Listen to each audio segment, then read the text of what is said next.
Thank you. That's a lot of press. That's good. We had a great event. This was something very special. And I want to thank President Macron and Bridget, his really lovely wife, fantastic person, for welcoming us to France for an extremely successful G7 summit. I would say it's one of the most successful. And this meeting could not have come at a better time. On Sunday, we reached an agreement with Iran that achieves everything we set out to accomplish, everything and much more. Ending the current conflict, reopening the Strait of Hormuz, and preventing Iran from ever obtaining a nuclear weapon. That's what it was all about. That was about 99%. Iran cannot have a nuclear weapon. They can't develop it, buy it. They can never have a nuclear weapon.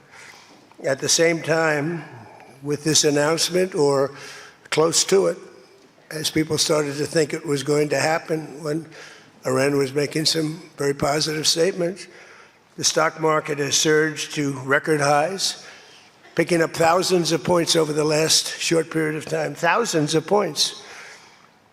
And oil is dropping like it has never dropped before, at levels that went in numbers down $7, down $8. They've never seen anything like that. But if we didn't do this deal, we could have dropped more bombs for another 3 weeks, 2 weeks, 4 weeks, 2 years. You would never have the Hormuz Strait open. You would never have success. Your market would have, instead of going up at levels that nobody's ever seen before, would go down at levels that nobody ever saw before, maybe except for 1929 or whatever. And you know, all the tough guys don't realize that this wasn't a 3-month deal. This was years in the making. You know why? Because I was the one that killed General Soleimani. And if I didn't kill General Soleimani, we probably wouldn't be talking right now about this deal, because he was a mad genius. They never were able to replace him. But a lot of people forget that. The tough guys, you know, the tough guys that would drive the country right down the tubes. The past 2 days have provided a chance to discuss the details of this historic agreement with many of our closest friends and allies, including the G7 nations and many presidents and prime ministers. As you saw, Prime Minister Modi was here. We had a long talk. He's a great guy. They are thrilled that we made a deal, every one of them. There's not one nation that came to us and said, please, sir, keep dropping bombs on them. Please keep dropping bombs. The stupid people say that. But I'm thrilled to report, and by the way, those last 2 days were brutal. $200 million worth of bombs. And, you know, it is expensive too, by the way, aside from everything else. And they knew I was coming for a third night. We informed them we're coming for a third night. They didn't have their Navy, it's sunk. They didn't have their Air Force, it's gone, not one plane. They didn't have anti-aircraft equipment, so we got free reign. They didn't have their leaders. But they have a new group of leaders that I think is, actually, I think they're smarter. I think they're very smart. I think they're far less radicalized. And I think they're really good. They love their country. You know, you talk about regime change, nobody will say that, but I guess that's, look, their one set of leaders is all gone. Their second set of leaders is all gone. Their third set of leaders a little bit gone, but for the most part, and frankly, I think that's regime change. I think they're going to behave much differently. I think they see a different way of life that they were never exposed to. So the one thing I didn't want to see is I didn't want to see economic catastrophe. If you kept this going, that could have happened. But all I know is every time we talked about the possibility of peace, the stock market shot up like a rocket ship. It never went down. They didn't like it. The people, you know, the stock market is more brilliant than anybody there is, including the people on the stage, other than me, of course. Let's see. I don't know. What do you think, Scott? Is the stock market more brilliant than you? No, sir. Oh, that's a terrible statement. All right. The stock market is quite brilliant.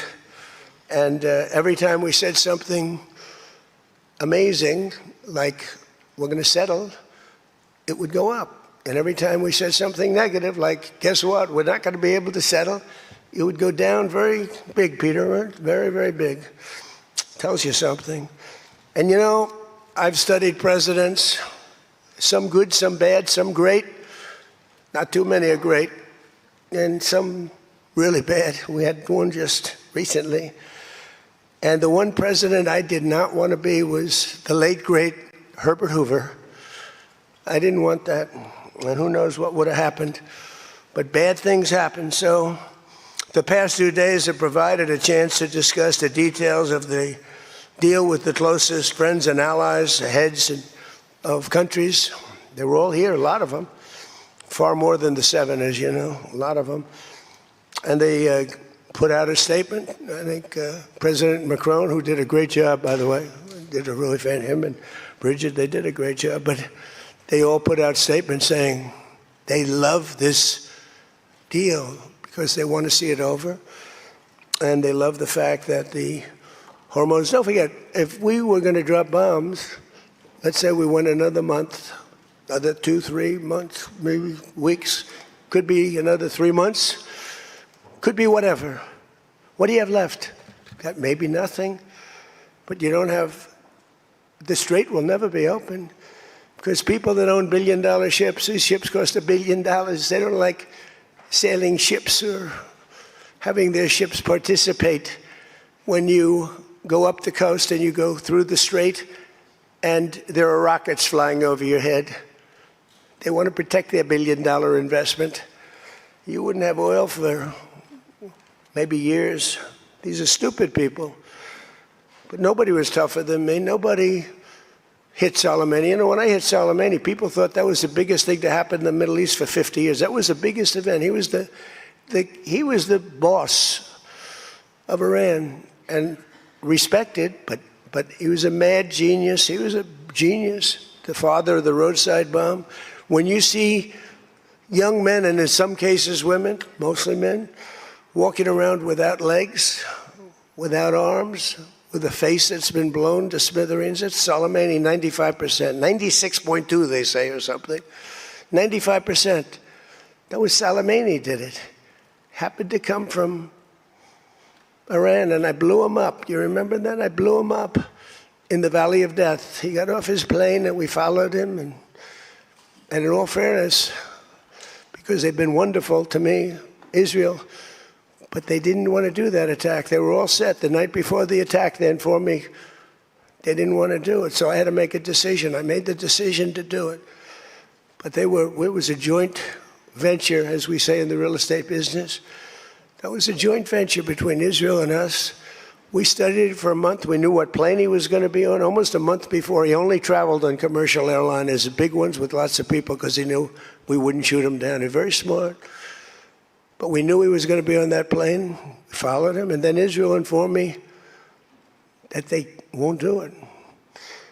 And I had to make a decision. I had some very good generals, and not the ones you see on television, very good. And I want to thank also Pete Hegseth and General Raisin Kane, who's phenomenal. Okay, these guys are phenomenal. They can't be better. But I had some good generals, and I said to him, well, if Israel's not going to do it, we're all prepared. Do we do it? Do you like doing it or not? He said, sure. If you want to do it, we can do it. How well? We'll do it just as well or better. We'll do it ourselves. We don't need anybody. So we took out Soleimani. One of the biggest events to happen in the Middle East, maybe ever, but they say 50 years, they say 100 years. I was with the Prime Minister of Pakistan. He said it's maybe the biggest event that has ever taken place. Nobody could believe it. So that's when it started. It didn't start like 3 or 4 or 5 weeks ago. And Obama wouldn't do it. What Obama did was he did the JCPOA. He loaded up a plane with $1.7 billion in green cash from banks all over Washington, Maryland, and Virginia. They were stripped of all their cash. They had no cash to do payrolls. It all went into a Boeing 757, a wonderful plane, and they flew it to Iran. And they gave it out to people. They bribed people. They thought they were going to get it done. Then they gave billions and billions of dollars after that. And they got a deal that was a road to a nuclear weapon. I get so angry, I guess. I'm allowed to get angry. When I watch the Democrats, they talk about it all the time. We had this deal done. You had a deal that was going to give them, legally, a nuclear weapon. And if that happened, Israel would have been blown away. And in all fairness to Bibi Netanyahu, who happens to be a good man, gets a little excited sometimes. But he happens to be a very good man. We've had an amazing partnership. He's been an amazing prime minister. We have a little dispute over Lebanon. I say, you can do a little softer touch, Bibi. You don't have to knock down a building every time somebody walks into it that's from Hezbollah. But it's been an amazing partnership. But he will say, we're the big partner, and he's the very small partner, and that's true. So he came to the country, and he begged Barack Hussein Obama, the president, not to do the JCPOA. He said it could be the end of Israel, and it would have been if I didn't come along. And Obama didn't listen to him. Bibi actually went to Congress and pleaded with them, and he got nowhere. And they had this horrible deal that was horrible for Israel, and that's where it stood. And then I came along and I terminated that deal. It had very little time left. You know, it was a short-term deal. You know, with countries, you need hundreds of years. You don't need 8 years and 9 years. This isn't like you're signing a lease on a candy store in the corner. You need hundreds of years. This was a short-term lease. It expired long ago. Had I let it run, it expired. You wouldn't have been around. A lot of people wouldn't have been around. But Israel would have been terminated. I think the whole Middle East would have been terminated. You saw that when everybody was shocked that all these missiles, they were aimed at these different places. Qatar, Saudi Arabia, UAE. Think of it. Bahrain, Kuwait. They got hit. Nobody thought that was, even I didn't think it was going to happen. They didn't think it was going to happen. They were going to take out the entire Middle East, including Israel. And if they had a nuclear weapon, they would have used it within moments after getting it. So I made it very tough for them when I terminated the Barack Hussein Obama catastrophe. JCPOA, one of the worst deals. NAFTA might have been worse, but that was worse economically. This deal was really dangerous, what he did. He gave them everything, including a lot of money, which we don't give them, by the way, just in case you have any question. We'll be giving this out so you can read it and you can see. And it's a memorandum of understanding. If it doesn't get done in 60 days, that's all right. We go back to bombing. You know, I don't want to do that because it's so good. But we might have to because we're never going to let them have a nuclear weapon. But they've agreed not to, and you'll see that very clearly in the agreement. But then the second phase of that was they were building, or they were enriching material, as they say. I call it nuclear dust. They were enriching material under granite mountains. Granite being, for those not in the construction business, granite being a very strong, the strongest stone. It's not as pretty as marble, but it's much stronger. It's a lot stronger. Like the new granite I put on the stairs of the White House going to the Oval Office, the black granite, it's rated 1 million years plus. No marble's rated that. Marble's rated 100 years if it's outside. So these are granite mountains, and the B-2s came along and they hit those air shafts in the dark at 1 o'clock in the morning with no moon. They had a beam going right up everywhere. Those guys did a job, and then they were criticized by certain members of the press, like CNN, for possibly not doing that much damage. And it turned out that the damage was far greater. Those mountains collapsed right on top of everything. Nobody's going to get that for a long time. Unless we want to get it, we'll get it. But we're the only ones that can. And they say China has the equipment to get it, and we have the equipment to get it. And it's actually not valuable. Not a lot of value, but we'd like to get it psychologically, but nobody's touching it. We also have cameras. That's what Space Force is. We have the greatest military in the world, by the way. But I'm proud of Space Force because I started it. We have Space Force cameras on every single door, well, there are no doors. They've been pretty well shattered, but every area of that. If somebody walks in and he's got a badge with his name on it, like Mohammed something, which is about a 50-50 guess, Mohammed something. They can tell the name. They can give you a serial number. We can see things you wouldn't believe the quality of the stuff that we have. That's why we've been so successful. That's why our blockade will go down in the annals of history as being unbelievable. Nobody's ever seen a blockade like that. It's like a steel wall. So what happened is we then terminated that, and I call it the nuclear dust, and that was the end of that. But if we didn't hit that with the B-2 bombers, or if it wasn't successful, they would have had a nuclear weapon, a nuclear bomb at a very high level, not the highest, but it would have been a very high level. We have much bigger, but we hope that we're never going to have to use it. We have the most. Russia has second. China is very far behind, but going to catch up, unfortunately. You know, they're catching up, but we have the most. We have the most powerful, but we also have the most. But Russia's not far behind. And then you have China in third place, but within 5 years, they'll be probably even. And we ought to make a denuclearization deal. It would be so great. We don't need all of that. We don't need to be able to blow up the whole world 300 times over. It's terrible. It's really, if we could do a denuke deal, I'd love it. And one of those two is very willing to do it, I will tell you. But the other one is less willing to do it. And you need all of them. So the deal we reached with Iran on Sunday will be signed shortly, tomorrow, maybe the next day. Subject deals. My whole life is all about deals. That's all I ever did is make deals. And crazy things happen with deals. I've gone into deals where it's a guarantee. No way it can not be signed. And it doesn't get signed. And I've gone into deals that you have no chance of making, and they go like nothing. So, but we're going to most likely sign a deal. They want to sign a deal. And they've been acting very appropriately. They took a big 2 hits last week. Those were 2 very big hits. So importantly, Iran has agreed that they will neither produce nor procure a nuclear weapon. Neither produce, because originally they said, they talk about that they will not develop a nuclear weapon. And some people found it okay. These guys didn't, in all fairness. But some people, but I didn't like it. Said it won't develop. I said, what happens if they should buy? I don't know. It's very dangerous for somebody to sell, because whoever sells them a nuclear weapon will get nuked themselves. If they sold a nuclear weapon, only a few that could do it, they would be nuked. They wouldn't have that country long. So it's a very dangerous thing for somebody to do. But I wanted it in there. So it's develop, procure, buy, anything. And you'll see that when you see the agreement, but it's appropriate that we release the agreement. And we did send a copy to Israel, by the way. They've been a good partner. Again, I think they could do better with respect to Hezbollah. I'm not saying they shouldn't protect themselves.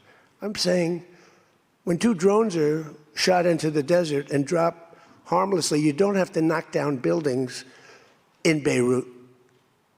They could behave better. And frankly, they could do a better job. I love them as a partner. They were terrific. But they could do a much better job with Hezbollah. On that, I don't think they're doing well. And I feel very bad for Lebanon. Lebanon's been, it was a great culture. They had the professors, the doctors, the lawyers. It was an incredible culture, maybe the highest in the Middle East for years and years, centuries. And for the last 50, 60 years, they have been just trashed. They have been living in hell. So they'll work closely with us to turn over the so-called enriched material that's very deep in the bowels of the earth, very deep. Nobody can get it. So it's not important that we do it quickly, but we could do it fairly quickly. When we have a chance, we'll do it. But in the meantime, we have cameras on every inch of it. Nobody can do it. And if they do, we'll hit them with Patriots, that's all. And they'll be gone. And they know that. Technical discussions on the removal of all stockpiles of enriched materials will begin immediately. We're going to start that immediately. And unlike Barack Hussein Obama, who sent Iran pallets of cash, and any relief they receive under this deal, they'll have to get based on merit. And it won't be from us. We don't have to give them anything. But some people may want to invest. Like, what are you going to do? Say you can never, ever invest in a country? I mean, it's pretty tough. I don't mind being tough, but it's pretty crazy. You can invest in a country. You can invest in any country you want, but you can't invest there. Well, they need investment because we did $1.5 trillion, maybe $2 trillion worth of damage. So somebody's going to have to help them out. There's no guarantee about helping them out. And could be their neighbors will help them out a little bit. I don't know. But it's a lot of money. Almost nobody has that kind of money. That's the kind of damage that was done. But we're not investing any money. There was a fake story. There was a fake news story that got a man, a person, a good person. J.D. made a statement. It was a perfect statement. And they reported it in a very strange way. But that's why it's fake news, I guess. So we don't give them money. We don't give them any of that. And what happens is with time, if they behave, if they be a citizen of the world, a reasonable citizen of the world. And I think this group, again, I didn't do this for regime change, but I think this group is regime change. I mean, hey, the first group is dead.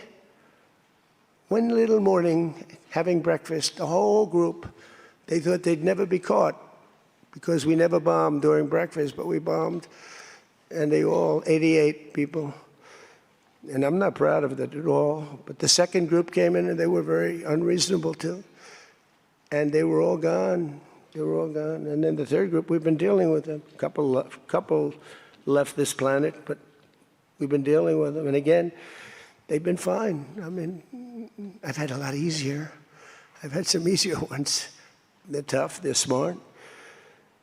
Maritime traffic through the Strait of Hormuz has already increased very substantially, and the normal flow of energy will resume in the coming days, and trillions of dollars will be made by the world, and the stock market will, I believe, continue to rise. The only difference is that a player that's very volatile, very tough, very smart, frankly, they have, in one way, a primitive culture, but it's also a genius primitive culture. They're very smart people, very good negotiators, but so are we. So rather than possibly going into a depression, rather than having your favorite president be Herbert Hoover, I was always the one I didn't want to be. I wouldn't have preferred Nixon. I wouldn't have preferred, there are plenty I wouldn't prefer, but the one I always thought of, Herbert Hoover, and he caused it. He raised taxes too fast, and he raised interest rates too fast, all at the same time. And it caused the Great Depression. So I don't think I'll make mistakes like that. I lower taxes, I don't raise taxes. In fact, we just gave you the largest tax decrease, largest tax cut in the history of our country.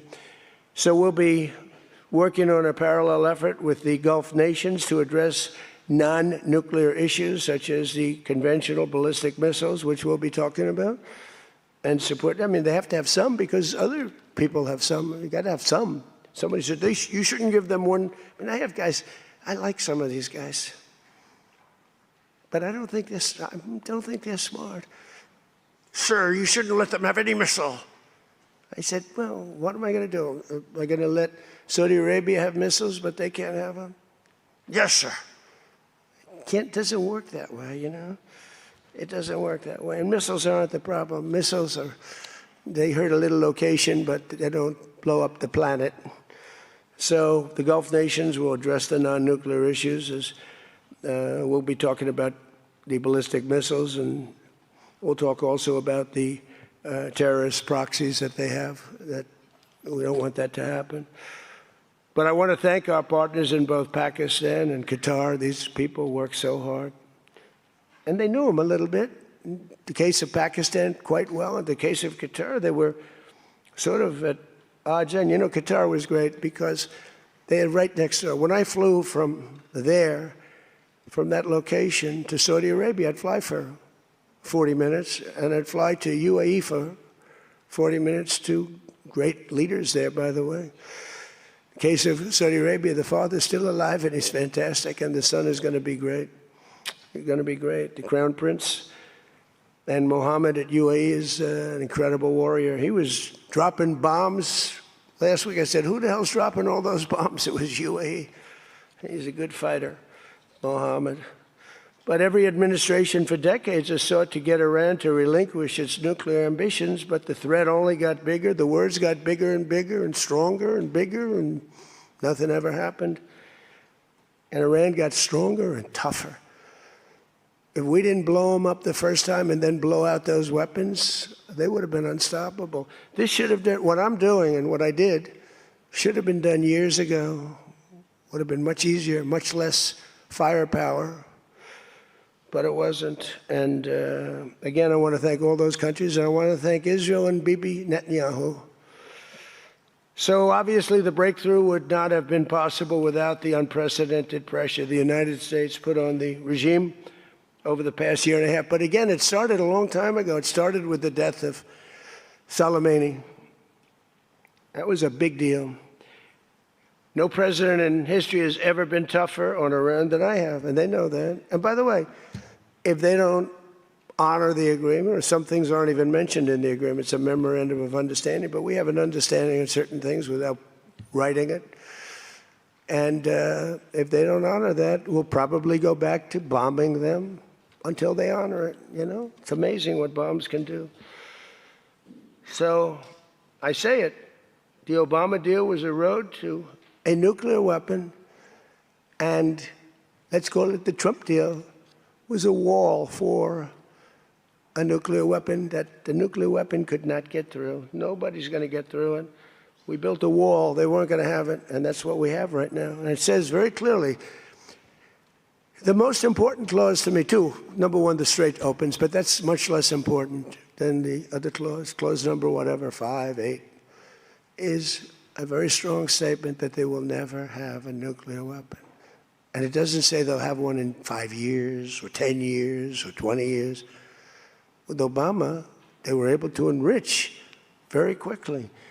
This agreement now provides Iran with a historic opportunity. If they follow the path of cooperation, will have opened for them, their country will have a chance to survive. Now think of it, you know, they have 91 million people. People want me to bomb the bridges. Why don't I bomb? I already did, because, you know, they went back on one of their promises, and I bombed their biggest bridge, the equivalent of that was the George Washington Bridge of Iran. But we bombed that bridge, you saw that. One quick strike by an F-22, the most beautiful fighter jet ever made, by the way. In fact, we're ordering some more of them. We're bringing it out because it's so effective. It's incredible. It's incredible. Well, look, we have the greatest military in the world. Those B-2 bombers are unbelievable. Who would have thought they could handle, each had 2 because the flight was so long, but they handled 3 of the biggest, heaviest bombs, hundreds of thousands of pounds, and they handle them like they're nothing. It's amazing. And also, they're undetectable. They flew into Iran, totally, think of it, totally undetected. Now, Iran's waiting for them. They're waiting for them. And they never saw them. 1 o'clock in the morning, they never saw them. They're stealth. And we just ordered 22 more. The newer, upgraded version, which I guess is better. I don't know how the hell you get better. But as I expressed to the world leaders here this week, it's my hope that the peace agreement will be the beginning of a much larger deal all across the Middle East. We're very close. Look at the job we've done on Gaza. Look at Hamas. Hamas has been very silent. You haven't read anything about Hamas. And we're trying to get them unarmed. You know, they grew up with a machine gun in their hand. I think they actually, when they were born, they came out with a machine gun in their hand. So it's not the easiest thing. But they've actually, you know, behaved pretty well, considering this was not the lifestyle that they were taught to have. But including an end to all Iranian aggression, they're not going to be Iranian aggression, and an end to war and terror in Lebanon. So the Lebanon peace is something we'll have to work on a little bit. It's a very small piece of the puzzle, actually, but it still makes a lot of noise. The big deal is the Iran deal. That's where the money is, where the power was. But they have Hezbollah, and we got to get that done one way or the other. We'll do it. I think Israel can do a much better job on it. Syria would love to do it. I was very responsible for the gentleman at Syria that's now the president of Syria, he's done a tremendous job. He's put that country together in a year and a half. Sort of like our country, a year and a half. It's pretty similar size. They said, please don't put him there. He's a very violent man. Al-Qaeda. I said, well, I know one thing, a Boy Scout's not going to work. And he's actually done a very good job. He'd love to go in and, Hezbollah is an enemy of his, and he'd go in but he wouldn't knock down buildings every time he hears there's somebody. He'd just go and get them with precision. But I don't know that people want that. Maybe they don't. Maybe Lebanon doesn't. We have to be guided a little bit by Lebanon. And by the way, the president is going to be coming, Prime Minister, President, going to be coming over to see us very shortly, over the next week or two. Good man. He's, man is living. What a tough life he's got, because he's got tough groups of people. And it's amazing. Amazing there is a Lebanon with all they've been through. They have been treated worse than just about, I think, anybody. Disrespected incredibly. So the expansion of the Abraham Accords is the other thing that we hope we're going to get. And I think Saudi Arabia, if they lead the way, they'd be doing themselves a big favor, because everybody that's in it, UAE went in right from the beginning. Again, he's a warrior. And they never got out. Nobody ever got out. You think maybe during the war. They were all afraid of, everybody was afraid of Iran. And that's why we ended up with the original members. But then when the election was rigged, that's right. And I wasn't here at all. Nobody cared about anything. The country went to hell in every way. That was the least of it. Middle East was the least of it. The country went to hell, allowing 25 million people into the country, unchecked and unvetted, many of them criminals, many of them murderers, 11,888 murderers allowed into our country. So this was the least of it. But the past 2 days have also provided an opportunity to discuss a number of other key issues with members of the G7 and our partners. Yesterday morning, we had a productive conversation on the war in Ukraine. I spoke with President Putin. I spoke with President Zelensky, and he was there. And President Putin I spoke over the phone with. And something's going to happen. They're losing a lot of people, a lot of soldiers. They're losing soldiers. Both are losing a lot. Russia's losing more because they're the offensive ones. And when you're offensive in war, you lose more. Pretty simple. But I provided an update on my call Sunday with President Putin and expressed my continued hope. We had a very good conversation with President Putin and a very, very good conversation with President Zelensky. I think they both want to do something. They just don't know how to do it. They want to do it. They just don't know how. In our session yesterday afternoon on international partnerships, I offered an update on how the United States is leading the world in responding to the Ebola outbreak in Africa, sending $375 million in aid so far to help stop and contain the crisis at its source. And we've done great. I was with the president of, a couple of presidents came over, by the way, from African nations, and they were so happy with what we did. But where it's unfair is we gave $375 million. The rest of the world gave essentially nothing, maybe a couple of bucks, but nothing. And they were all saying, thank you so much. And I think they've done a good job. It's a terrible thing. Ebola is a terrible thing. That's an unbelievable one. Fortunately, it's not like COVID where it's that easy to spread around, but it's rough. And we've done a good job. We've moved people to certain quarantine, certain locations.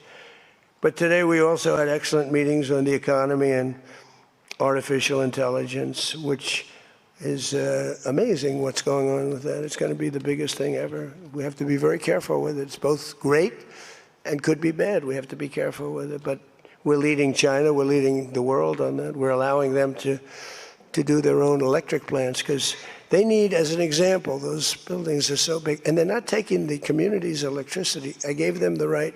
It's my idea. I gave them the right to build electric plants like Con Edison in New York. Dig we must. And they've come up with plants that nobody's ever seen anything like them. Those are like very high IQ people. So they're actually building electric plants. So because Otherwise, they could never build a building because the grid is old and tired and broken and a mess. So they're building it, and they're going to sell very cheaply, they're going to sell their extra electricity into the grid. So we take care of a lot of things, like California, which doesn't have nearly enough electricity. They don't know what they're doing there. And instead of having blackouts and brownouts, they'll be able not to. We found a great deal of unity here at the G7, and we signed a declaration on illegal immigration, the first time ever for a G7 statement. They did a beautiful statement. We signed other agreements to step up and to really coordinate and spend a lot of time coordinating drug trafficking and the stopping of drug trafficking, which is crazy. It comes through Mexico, comes through the southern border, the little that comes through. They find a way, they put it, they're genius. If they would use that genius for good, they'd be very rich people. They have it in engines, they have it in hubcaps, they have it in areas you wouldn't even believe. They have it in the structures of cars. Most incredible thing.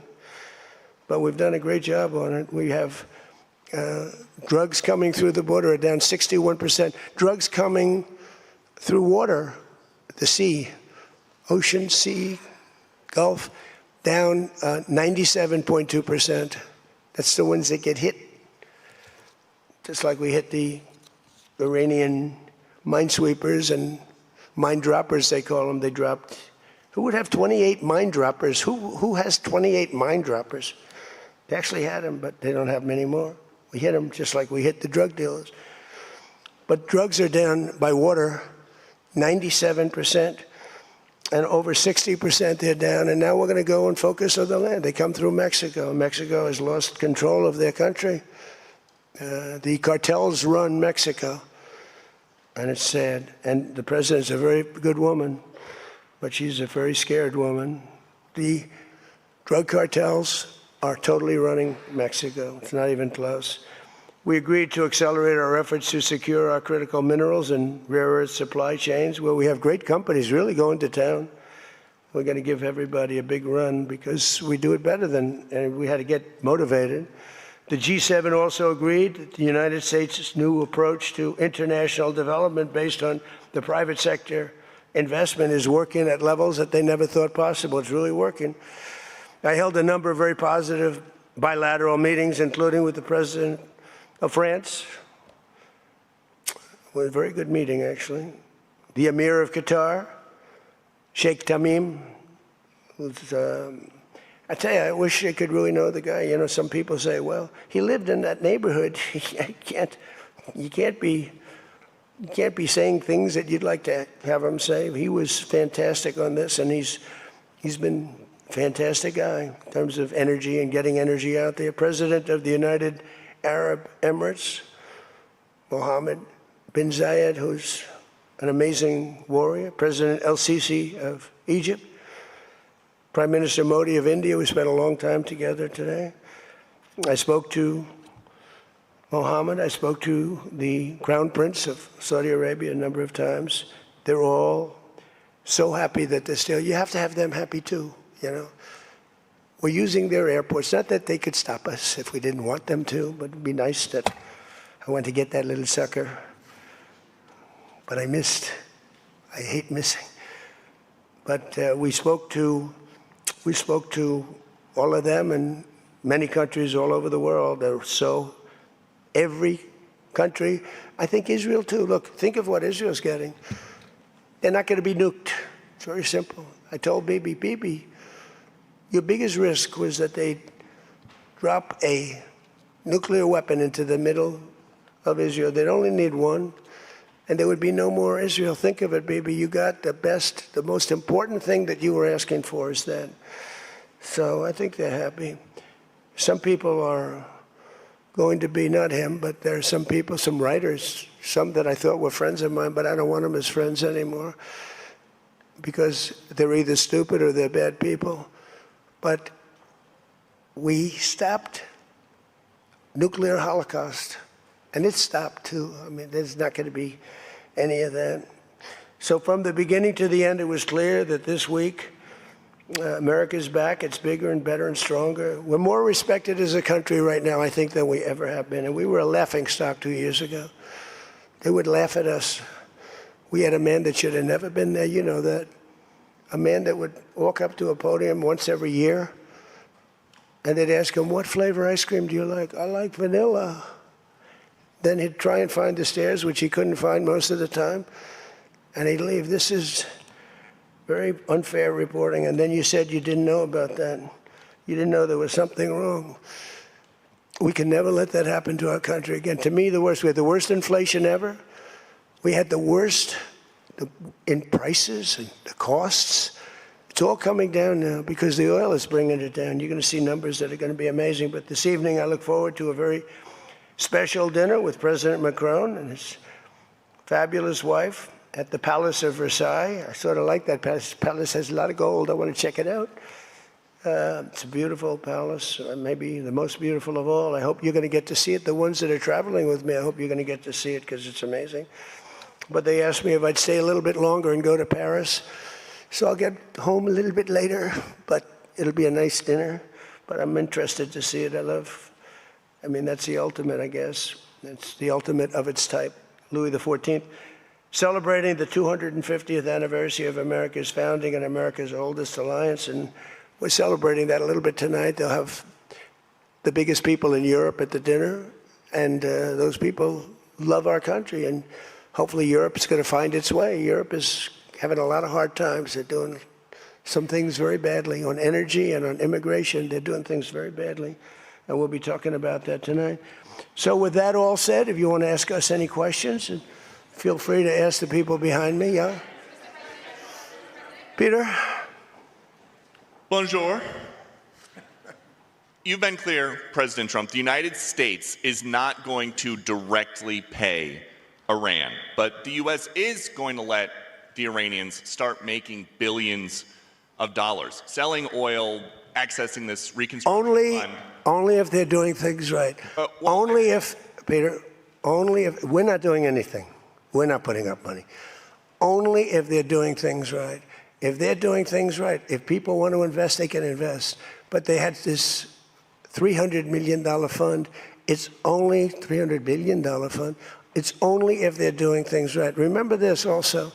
When you talk about billions of dollars, they've had much more than $1 trillion worth of damage done. They got a long way. There'll be 15 to 20 years to rebuild what they have right now. So they have to behave themselves. If they're not behaving, they get hit again. You know, they'll be hit again because we can do it very easily. It's going to take a long way for them to build back their anti-aircraft stuff. It's going to take, and you know, the other thing I want to thank China, President Xi, I was with him, and he stayed neutral, totally neutral, and I appreciate it. And I want to thank Vladimir Putin. He was very neutral. They could have made it much more difficult for us. And I want to say it. You know, somebody would say, oh, that's terrible. He's thanking President Xi of China. Well, let me tell you, I had a long talk with him. You know, they have shoulder weapons to knock down airplanes. That it's not like the real deal, but they're accurate. They're fairly accurate. I said, I would really appreciate you're not giving or selling any of that stuff to Iran. And you know what? For the most part, he didn't. So I just want to thank them because they made it a lot better. Can you explain, though, what the difference is between giving Iran U.S. dollars and unfreezing U.S. dollars? Well, the unfreezing, that's an easy one to answer. We have taken a lot of their money, and we have their money. We have taken their money. It's not our money. It's their money, and we froze it. At a certain point in time, I guess we're going to have to give it back. You know, if we didn't give it back, nobody would ever invest in the dollar again. If you took their money, because I thought about it, you know, I'm not the most perfect person. I said to Scott, why do we keep their money? What the hell are we giving it back to them? But, you know, people from lots of nations, some nations we don't agree with, they have their money. The dollar's become very strong under me. And they don't want to have a little conflict with somebody and end up having the United States just take their money. So if you do that, you really don't have a system. And I did just want to ask you about this. A wise man once said in January of 2020, Iran never won a war, but never lost a negotiation. That wise man. Who said that? Donald Trump. Oh, that's what I thought you were going to say. So how do you go back to the United States and convince a skeptical American public that this deal is a win? Look, here they lost militarily, okay? It's very tough because I know that no matter what, if I would go, by the way, if I'd go another 3 or 4 weeks, those same people that are critical would say, he went too long, he should have done, no matter what. If they raised the white flag of surrender, and if they said, praise be to Allah, Donald Trump is the greatest president ever. We totally concede, we totally give up. This war is over, we have failed. The New York Times and CNN and a couple of others, they're not all that dishonest, they'd say, Iran had a great victory, okay? They practically do that. It's amazing. When we knocked out their last ship, they had 159 ships. When we knocked out the last ship, the Times refused to do a story on it. They said, why wouldn't you? They don't have a Navy, and you don't want to do a story on it. They don't have an Air Force, you don't want to do a story. We need a fair press. And that's why they're all doing so badly, because they lost credibility. When I win in a landslide, and I had 93% bad press, they take good stories about me and make them bad. But the only reason that happened is because they have so little, the media has so little credibility that the people voted for me. 93% of the stories on network, ABC is horrible. I think ABC is the worst. NBC is terrible. And CBS is terrible. CNN, obviously. And I never get good stories, no matter what I do. I could do the greatest thing. I won't get good stories on this. I'll get it from fair media. I'll get it from all over the world. They're writing good. But no matter what I do, I'm going to get bad press. I know that. Now, if I did the opposite, if I went out and continued to bomb them for another 4, just bomb the hell out of them, I'd get bad press on that. No, there's nothing I can do. But what this does is it allows the ships to go. If we keep bombing, those ships won't be going. And you're talking about $500, $600, $700 million a day. It's a lot of money, a lot of money. That's why the world is okay. It's liquid, it's fine. Also, we run out of reserves in about 4 weeks. There are reserves all over the world, and we would really run out. And there'll be a time when you wouldn't be able to get it. And you want to see bedlam? So for all those so-called geniuses that want to show me how smart they are, ask them why didn't they blow up General Soleimani? Ask that of the general and a couple of other people that I like very much, but boy, are they wrong. Go ahead. How about you? Thank you, Peter. I'd give you more, Peter, but people will say I like you too much.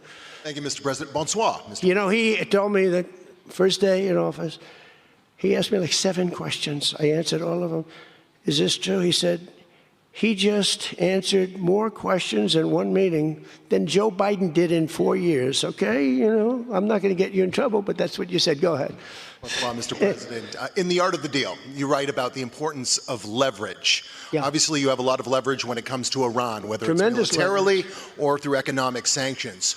What leverage, sir, do you have when it comes to Israel and Hezbollah to ensure that they abide by the ceasefire? Well, I think we have leverage just by the fact that we really have Iran now has to be good. They have to behave. And we might help. That's a much smaller conflict. It's a conflict that should be able to be over with. I'm surprised it's taken so long. And it's a much smaller, but we have a lot of leverage. We have the greatest military anywhere in the world. We have the strongest, most powerful.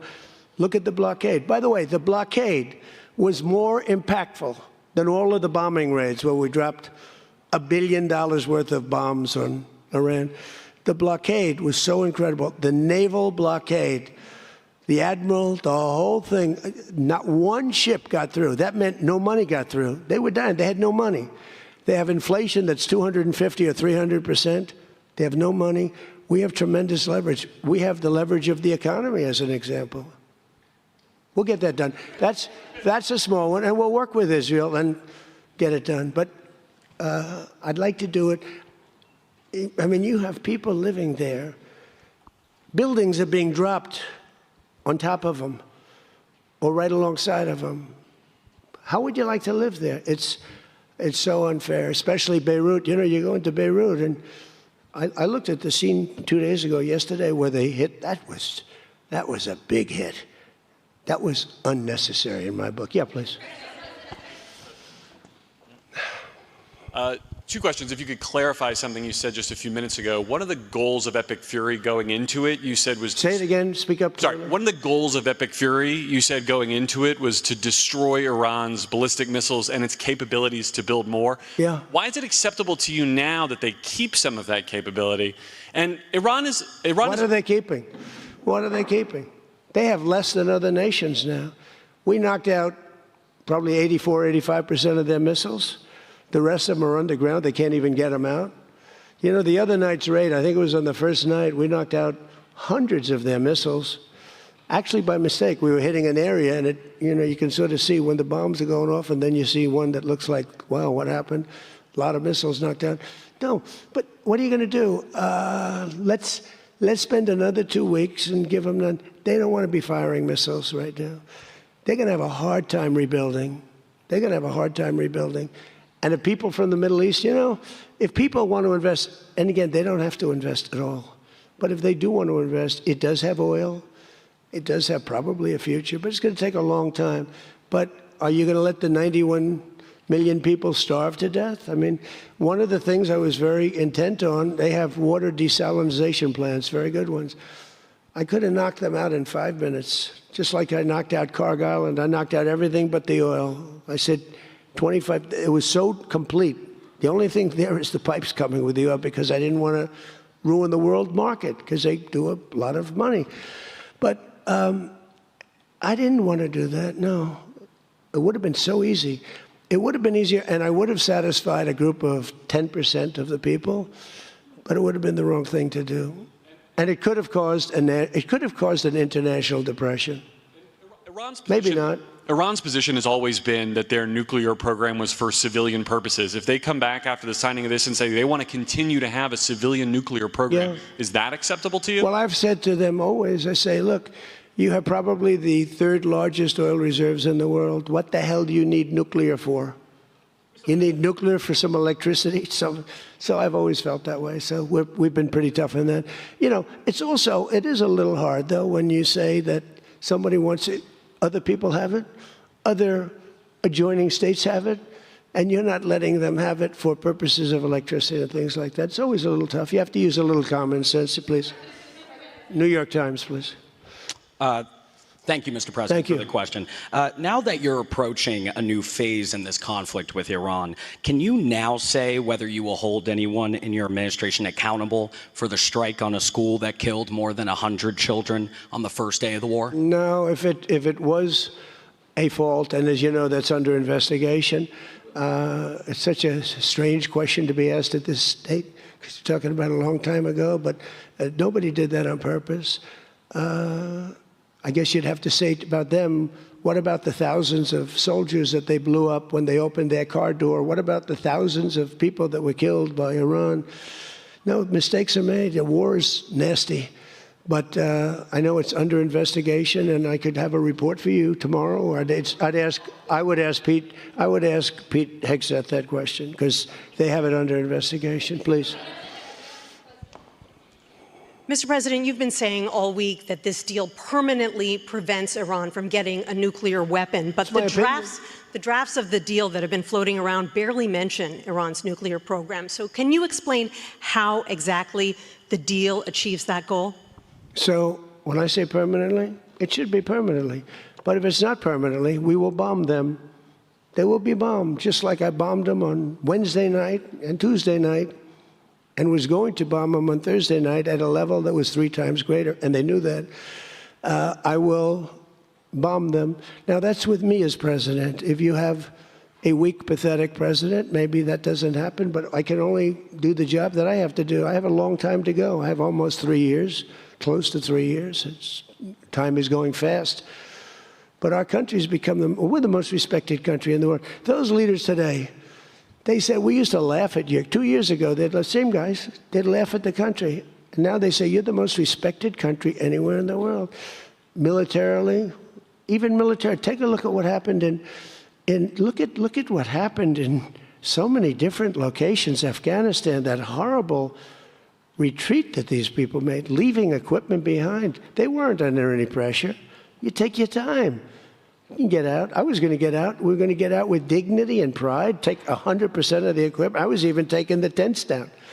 But then they got in and they just left. They left all the equipment. I may get all that equipment back. Now, here's the thing. More symbolic, because it's a little old now. But we may get it all back. Afghanistan is kissing our ass. You know that? So you're threatening to bomb Iran if they don't comply, but there's nothing enforceable in the deal itself. Is that correct? Doesn't have to be. I let them know. I said, look, if you don't adhere to the agreement, I don't want to do that, but we're going to bomb the hell out of you. And I don't think that they're going to veer from the agreement. What else am I going to do? Am I going to say I'm going to take you to court? Let me take you to court. Let me sue you. No, we're going to bomb the hell out of them if they violate the agreement. I don't want them to. I want them to honor the agreement. Again, the straits close up. Bad things can happen. You know, in war, terrible things happen. Like you mentioned the question before about a school gets hit. Other things get hit. Bad things happen in war. War is a nasty place. I see it. I see it. I see it better than maybe anybody has ever seen it. Go ahead, please. Thank you, President Trump. Oil prices are now plummeting. How do you see this agreement further affecting energy prices in the U.S. and the U.S. economy in the long term? And secondly, Mr. President, how do you think Vice President J.D. Vance did on The View yesterday? Well, first of all, thank you for the word plummeting, because that's what's happening. Oil prices are plummeting. And that means all prices are going to come down. You know, if you make donuts, you have a heating, you have a stove, and you have to buy the heat, you need the gas or the electricity or whatever you're using. And when oil prices come down, oil is the biggest thing. Oil is, you get oil prices coming down, and they're going to come down. And we're hitting into threes now for gasoline, and that'll come down a lot lower. So I was in Iowa just before this started, and I was saying to myself, I can't believe we're doing so well, but I have to go, and we have to put out this fire in Iran, because I don't want them using a nuclear weapon. They would have used a nuclear weapon. 100% they would have used it. The only question is, was it going to be that day or that week? They would have used a nuclear weapon. They were on the way. And I said, we're going to have to put out the fire. And I said, you know, oil prices, so gasoline, we passed 2 gas stations in Iowa, made a speech up there. The people are great. I won it by so much. And I love the people, farmers.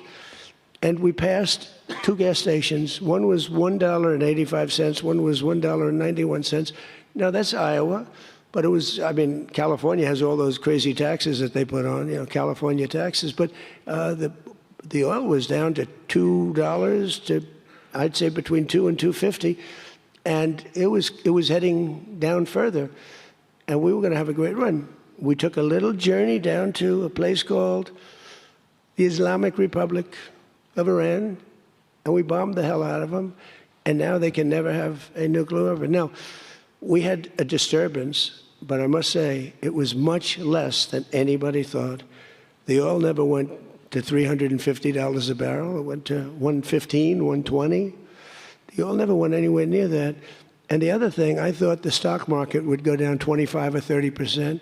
The stock market, a week ago, before we started this, was higher than it was when we started, which tells you that we have a very resilient economy. We have the strongest economy we've ever had. Now, the word affordability, it's a fake word but made up by the Democrats. Here's where it's fake, because they made it up. Because I inherited these prices. And when I had my first news conference, first day, they started screaming affordability, the Democrats. Affordability, affordability, they're screaming. I say, what's that all about? They gave it to me. They gave it to me. It's affordability. And they use that word to a fare thee well. Well, they were the ones that created the affordability crisis. I'm the one that got it down. Remember, highest insurance rates in history, highest rates for everything. Eggs, remember eggs? They were 4 times more expensive than they were in my administration. And I got it down, Peter, very quickly. Our secretary did a good job of agriculture, Brooke. She did a great job with eggs and everything else. And now that the oil is coming down, you're going to see everything follow. Everything follows the cost of energy. And we're going to end up having the lowest energy anywhere in the world. Please. Yeah. No, please. Thank you. You're from ABC. You're fake news. Go ahead. To follow up on oil, can you confirm, will Iran be able to immediately sell their oil to market? And will U.S. sanctions snap back immediately if there is a delay or collapse in the talks? And then relatedly, is there any safeguard in this deal to prevent Iran from charging what they say could be fees after the 60-day extension? The thing that's going to stop them from doing that, because you can't cover everything in a document, is common sense. They don't want to get bombed. They don't want to get hit. As far as sanctions are concerned, at some point, we have sanctions which will never let them rebuild. They would have no money. They would be in poverty. The 91 million people would starve. So something will happen as soon as they behave. When they behave, we're going to let that go. We're going to have to. I put sanctions on a lot of people, and then I let them go. A lot of countries. Yeah, please. Thank you, Mr. President. My name is Shinji Abe. I'm a Japanese Yomiuri newspaper company from the Washington Correspondent. My question is about the Strait of Hormuz. Did you ask other G7 nations to send military force? And what specifically are you asking of Japan? Or where are you from? I'm from Japan. From where? Japan. And is military support? I just left your prime minister. Japan's doing very well. She's my biggest fan, I have to tell you. She thinks I did a great job. You have to call her and ask her. And, she's doing a very good job, by the way. Go ahead. And military support is no longer necessary? Yeah, but what do you want to know? Go ahead, just tell me. What do you want to know? Okay, my question is, did you ask other G7 nations to send military force? And what specifically are you asking of Japan? To send the Air Force? For what?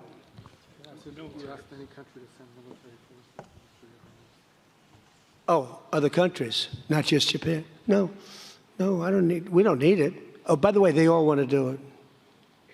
They all want to do it. Every single one of them. They want to go be a part of it now. Not while the war was going on. I was a little disappointed. The UK, I said, yeah, it would be nice if you sent ships. I didn't put a hard sell on, but I said it would be nice if you sent some ships. And the Prime Minister said, they'll be there, sir, as soon as the war is over. I said, did he just say that? I couldn't believe it, actually. Japan has offered to get involved, but I mean, I'll be honest, Japan was not willing to get involved during the war. I asked her, I said, you want to get involved a little bit? I didn't put the heavy sell on, but they said, no, we don't want to get involved.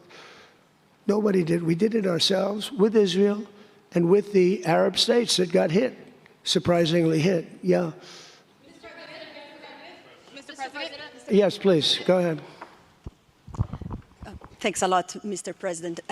Question on Brazil. I would like to know, how was your interaction here in Evian during the G7 with the Brazilian President Lula?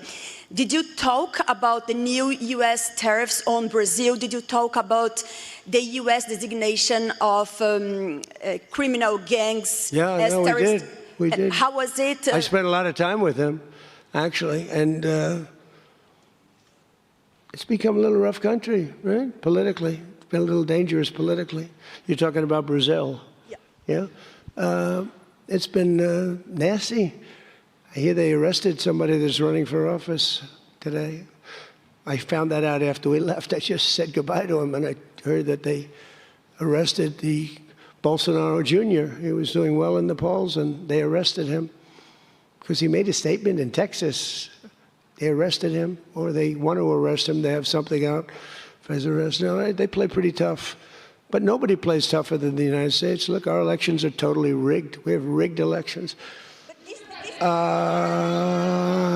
Please, in the back. Yes, sir. Go ahead. Thank you so much, President. Thank you. Sumu Sakamoto, the Asahi Shimbun.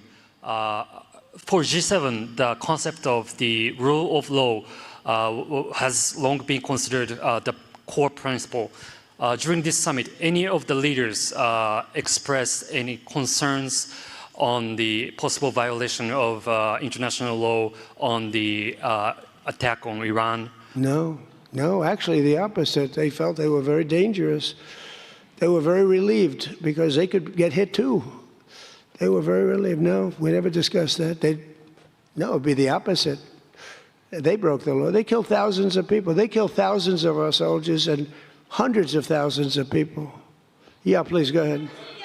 Go ahead.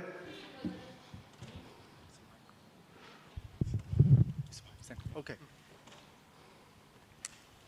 Mr. President, yes. Yesterday, the Pakistan thanks for the Chinese government to help make a peace talk between Iran and the United States. So what do you think about China's work to get the United States and Iran sitting down to talk and make the deal? And the second question is... Okay, let me answer the question. Okay. So I think China's been terrific. I told you that before. They could have been bad. They could have sent in to try and block or break the blockade. They could have sent in an oil ship with 6 destroyers alongside of it on each side. They didn't do that.